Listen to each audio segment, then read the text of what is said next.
The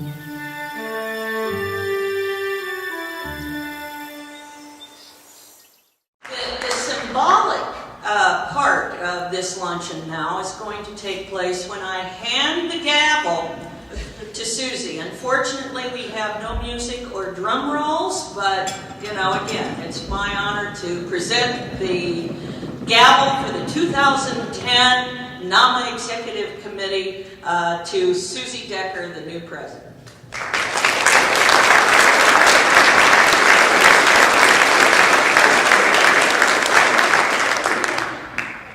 I always want to do that. Hopefully, everyone took time before dessert to introduce themselves at the table to each other and get to know each other a little bit, because one of NAMA's biggest strengths is connections and networking. And when I look out there, I see a lot of history. And I've been a NAMA for many, many years, and one of my goals is to get you guys all engaged further.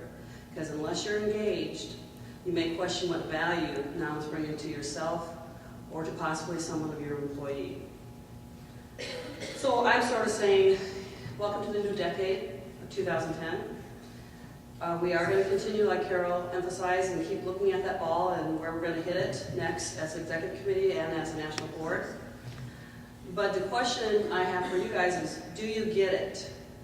This conference is all about connections, about social media and talking to people that you haven't seen for a while, meeting new people. It's all about connections. To give you a brief history of myself. When I was 10 years old, I started at a small little agency in Cedar Rapids, Iowa called Cereomny. Some of you may have heard about it. And actually, I met my current boss, Don Torty, at Cereomny when he was marketing manager for Dow Agro. And Jerry's nodding his head, he was at Cereomny. And I truly believe through my connections and networking at NAMA, it has forged my social media and over the last couple of days and certainly over the last several months. And I can tell you that's top of mind in marketing communications at Pioneer. Quite honestly, I've got more questions than we have answers. It's a struggle right now as we think about these emerging platforms. But what we do know is that it will give us an opportunity to get closer to our customers in ways that our customers really are demanding. An accidental career path for me. My degree is journalism, news editorial focus, go K-State, and I had no inkling, desire, even remote thought that I would one day be doing public relations. My dream job was to be a metro editor or managing editor for a big city daily newspaper.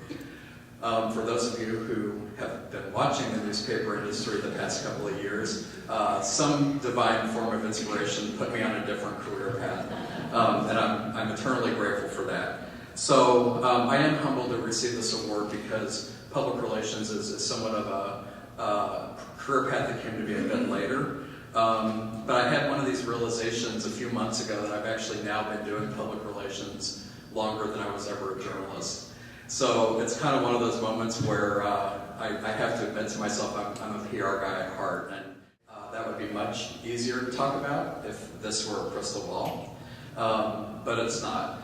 I don't know how all of you feel. I feel like the pace of change over the past 10 months to a year has been staggering. I feel like many of the rules have changed, that we're operating kind of in a different world where things are not quite what they seem or what they used to be. So as I think about and I thought about this opportunity to share my vision for public relations, to me, public relations is about telling a story. It's about telling a story in a way that is interesting, compelling, credible, and engaging to the people that you want to hear the story. So, consideration, you know, what would one expect? I mean, when you go to a conference that's full of hundreds of the best marketers in the world, why wouldn't you come home with one idea? I mean, that's just the way it is. The message is simple, too. It's like, be a sponge. Soak in all the information that's being shared. So I think that's key. We talked about it earlier, it's like, where's the industry headed? Well, that's tough. I mean, today's most rapidly changing technology is in communication. Every day, the playing field's changing. It's just amazing. So the forecast down the road, when the appearance is changing daily, it'll almost be sheer speculation. But there are some basic truths and principles that I think come into play no matter what the playing field is. Number one, communication must be relevant. It must serve and maintain value. And two, innovation, it must be a constant. We must take from what we have and package it and apply it to the circumstances of the day. So basically, the future of successful sales will be enjoyed by those that are relevant and innovative. Okay, Gary, tell us what this award means to you and what being a member of NAMA has meant too. Yeah, NAMA, the association, really offers an atmosphere for people to network, look at new opportunities, and really shape people's lives. And the meetings have been very important for that, and really encourage people's participation in NAMA moving forward. So it's been good. I've enjoyed it.